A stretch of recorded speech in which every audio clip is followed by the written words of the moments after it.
Okay, so in the age of autonomy, every member, every node, having that ultimate sort of independence, the power to choose, liberty, and at that state of being, I think having a sound mind and health becomes really critical issue. So how do we maintain top performance at all times, continue to produce, connect with others, and so on and so forth? Now we all know that we're so hyper-connected. Instagram, Facebook, emails, I don't have to explain, there's so many other social media outlets out there. Sometimes I just want to disconnect, but sometimes we have to connect. And when we connect, our mood, our state of emotions, how we sort of represent ourselves to others, all these things become that much more important. So for this panel, we assembled 3 experts. It's actually really, really interesting background. And I will let each one of you to self-introduce, take about a minute or two, because I think it's important that they know who you are. And then the approach that we're gonna take is more like a case study. Imagine you being in, I don't know, Harvard Business School or maybe Stanford Business School. There's a little case that you have to solve. And so after self-introduction, just as a way to provoke certain reactions from each expert, I'm gonna come up with a case, and then we're gonna try to solve this case. This case is very common for all of us. So yeah, so let's start with Matt. Okay. This is not turning on for me, but you wanna, yeah, that's great. Yeah, I pressed the power button. Hi, I'm Matt McKibben. So I guess a little bit of background. I've been involved in cryptocurrencies, decentralization for a really long time. Worked with Rock, D10E, and even one of the first D10Es we had, like psychedelic, the efficacy of psychedelic MDMA-assisted psychotherapy for like disrupting culture. Moved in now where there's a lot, the psychedelic renaissance is going on. There's a lot of like peak human performance and cognitive enhancement types of companies that are being funded now to do, what has been banned for 40, 50 years is now becoming available for us to experiment, from like, the cannabinoid system to also psilocybin and LSD and all of that. I also work deeply with a Piron Center, which is doing self-quantification and taking DNA tests and peak human performance types of tests that were $10,000, $20,000 a couple years ago, and now they're $100. So what you can do in terms of a personalized medicine to have total human optimization is quite amazing. And so we work with them to find entrepreneurs and people that are ready to kind of go to the next level and be able to evaluate in real time their heart rate variability and their glucose and their lactic acid levels, and then from those find out what habits are not serving you and help repattern. So that's kind of where I'm coming from in this panel. So my name is Tong. In Thailand, people know me as Dr. Tong. So I'm a life enrichment expert in my country, but also a people solution consultant for many corporations. I write books. This past 2 years, I wrote 6 books. They're all bestsellers. Some are #1 bestsellers in the country. I'm a columnist on life issues. These are some of the things I do. I also have other projects as well, but I think I'm gonna stick with life enrichment for now. So. Hi, my name's Adrian Tafinder. Most people know me as the subconscious surgeon. Kind of a bit about me is I'm what some might call a clairsentient empath. I'm very sensitive all my life, and I've always been able to read people very deeply emotionally. And as a result, humans have always confused me.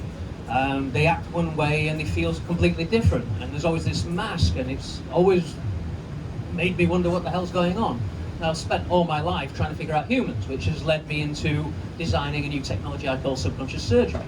And my passion is healing, and I'm kind of wanting to help heal emotionally as many people as I can. And I found the limitations of being a therapist is I can only see so many people. So I was looking for technologies that could measure and diagnose things in the deductive way that I do in my therapy, and then put it into, you know, a process. And then I found voice analytics. Scientists that have been working for 35 years on this technology, which with a 2-minute voice sample, I can give you your Myers-Briggs profile, your Enneagram, how happy you are, how sad you are, whether you're suicidal, you've got my dyslexia. It identified a muscle which I thought was constipation when I just did it. It can tell you what part of the brain you're using to think. It can tell you your muscle acidity, your vitamins, your minerals, your active enzymes, whether your organs are overactive, underactive, and so on. It's 99.8% at predicting prediabetes and diabetes. So what I'm looking at creating is a virtual psychologist and a recommendation engine that can actually actively predict what therapist or what modality will have the most impact. What's that technology called? We're in the process of developing it. I'm calling it a body severa, which means to be enlightened by voice. Yeah, so so I am dealing with a little bit of a personal issue right now, and maybe I can offer myself as your subject, or perhaps client. So about a month ago, my dad passed away, and he passed away in a manner that I did not like. I was going through certain issues with him. I wanted to address that issue with my father, but he just left. So last 30 days or so, it's not sadness, it's not, I don't know what it is, but I have this very uneasy feeling in my heart, something that I felt that I should have done, but I didn't. Maybe I was lazy, maybe I wasn't there for him, maybe I put it off. But that uneasy feeling is so lingering, and it's becoming, I can't say depression, but it's affecting me for sure. So it's that problem. So that's my personal. I want to put another problem that is very common across many high-performing entrepreneurs out there, that is anxiety. We have to perform. We just took in, let's say, $15 million from XYZ venture capitalist. I have a board meeting.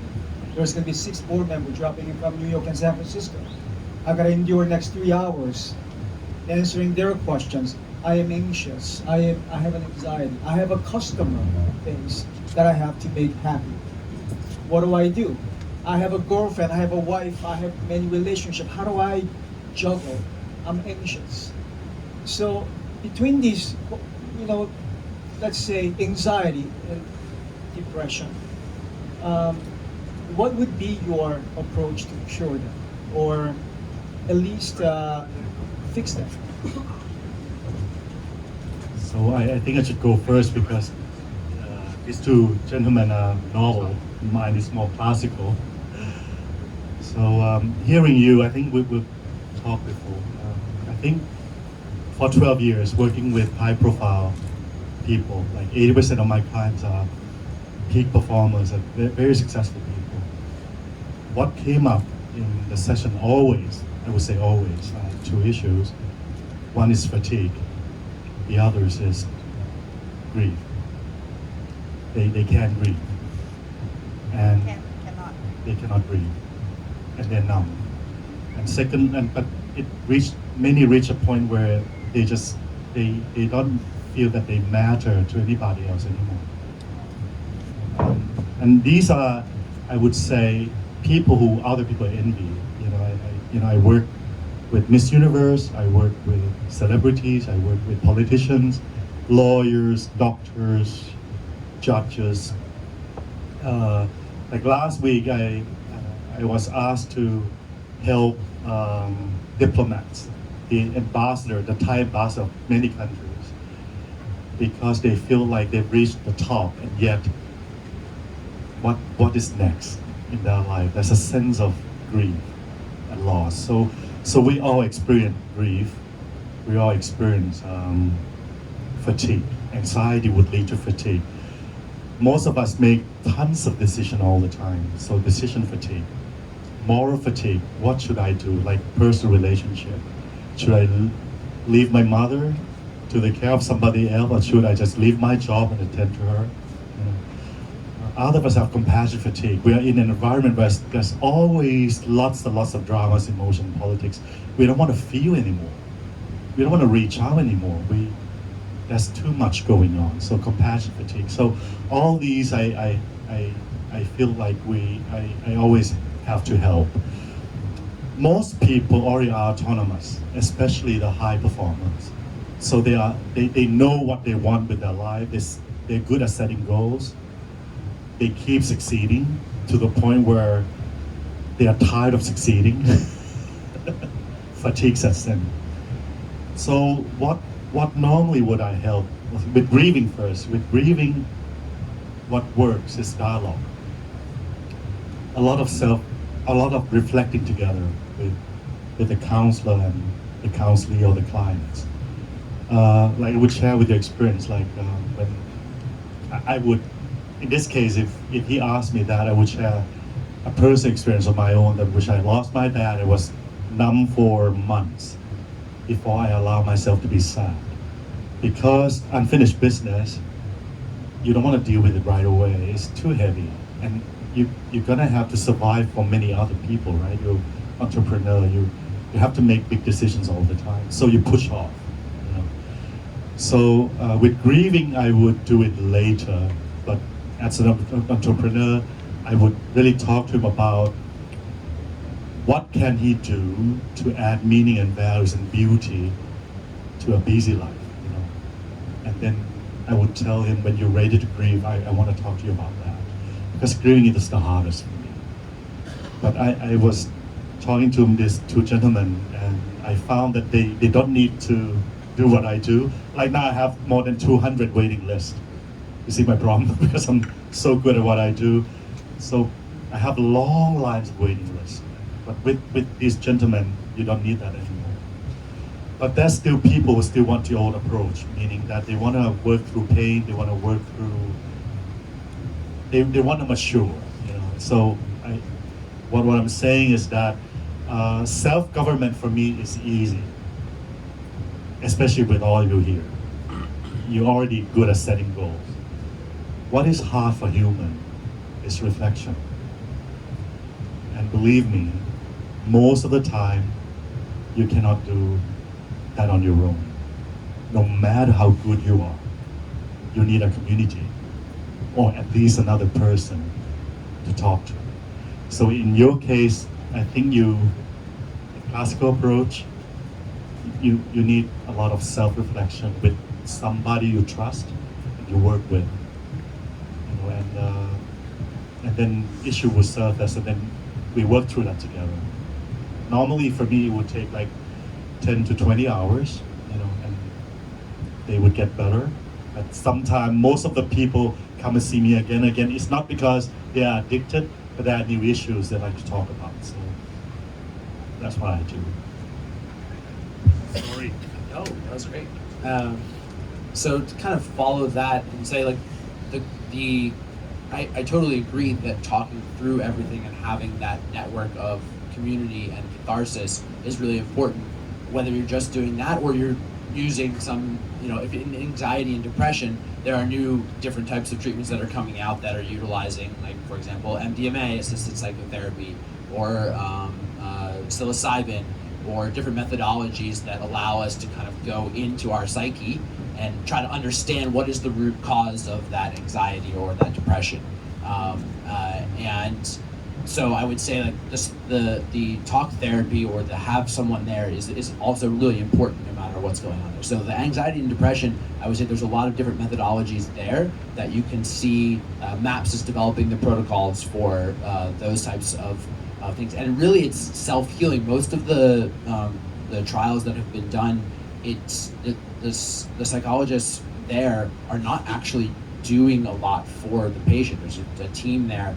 They take a dose of MDMA or psilocybin, and they put a blindfold and a music, a playlist on, and they go internal, and they're able to go experience different traumas or things that are making them depressed on their own time, and come out of it and be and say, okay, I have resolution from this thing that happened to me 20 years ago, or the PTSD that I'm experiencing from the war that I was just in.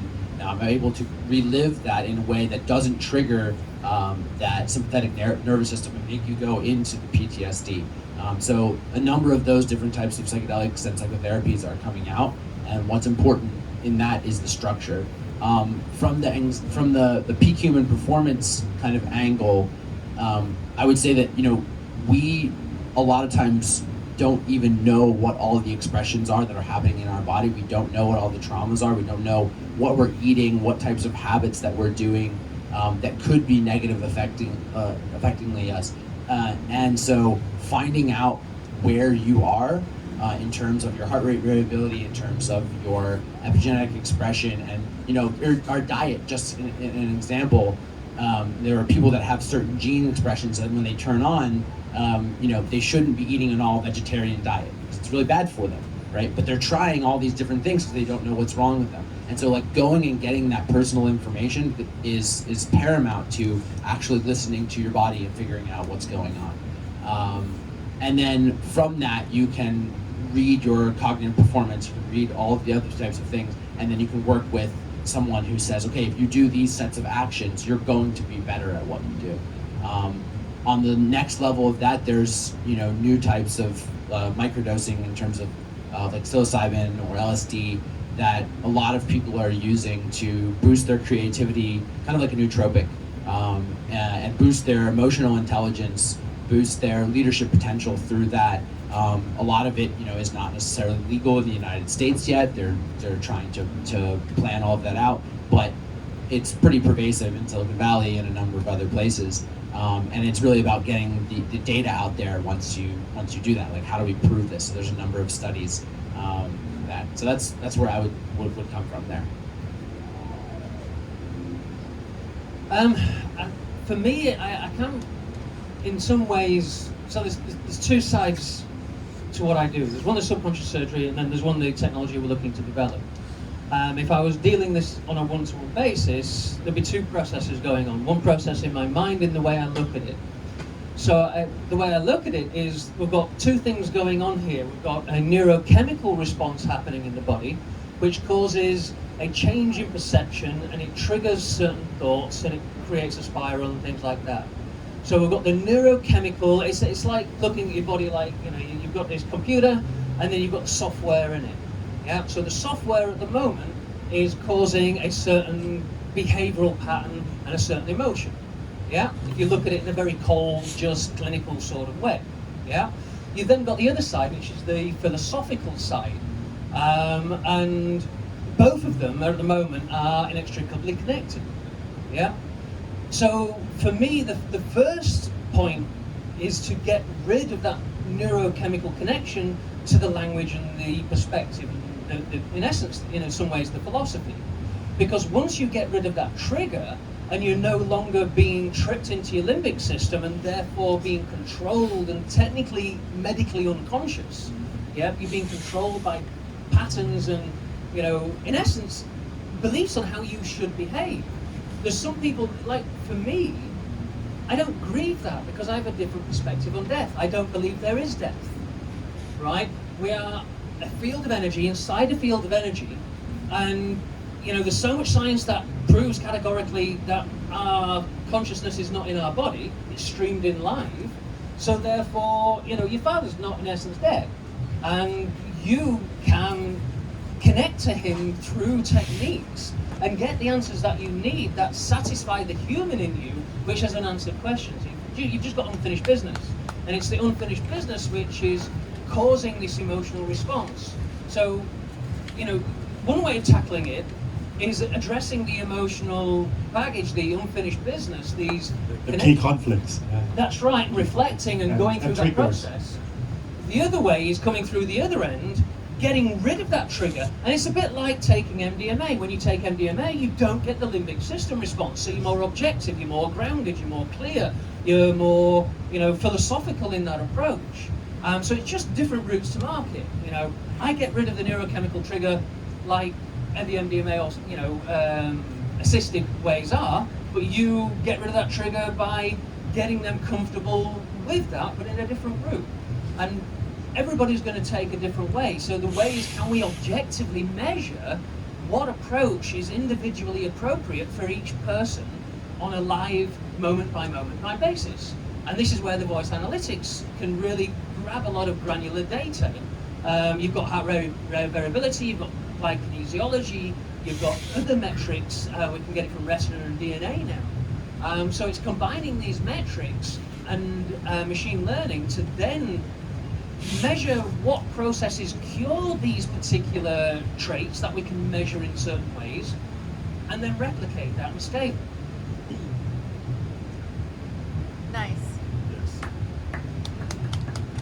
So I spent entire lunch with this gentleman, and I was fascinated. So we got 5 minutes. So basically, Tong is more traditional, more clinical psychology approach. Takes time. It's not scalable. For some, it takes a short time. For others, it takes longer and involves other family members. And Nat's approach is more microdosing, more biochemistry by use of psychedelics.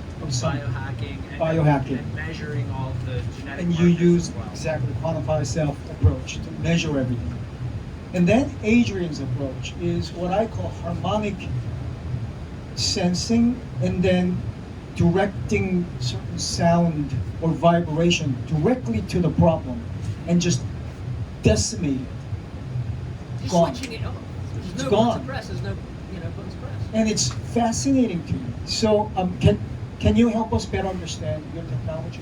Like I know you explained it, but I think maybe some of us didn't get it there. What part of it? The actual. Like audio, 2 minutes, and you're able to hear different. So how that actual You works, send how the it gets the voice, data. And the algorithm can understand the voice, Yeah. and then understand the voice. So if you look at your body as an acoustic environment, yeah. Right now we've got a room full of people on chairs, and the room sounds a certain way. If there was walls on, it would sound different. If you were arranged in a different way, again, the acoustics would change. What the furniture's made of would change the acoustics. Yeah? So the way to look at your body is like, an acoustic, like a pond. If you rippled the water and there's a stick in the middle of the water, it would send ripples back as a reflection, which would be a signature of that stick. Yeah? So this muscle, in essence, is a sofa. And when it's more acidic, it changes its acoustic signature. The organ is the same shape in everybody. It has an acoustic signature. Now, the neurochemistry of it changes its density and therefore changes how it absorbs and refracts harmonics. Yeah? So, neuropeptides, actually Candace Purton, famous neuropharmacologist, one of her discoveries was that neuropeptides are a frequency of vibration. It's no longer the old lock and key kind of analogy. It's actually a cymatic expression that's passed on through frequency into the cell that changes the expression of the cell. So these come up out of subharmonics, out of your voice, right?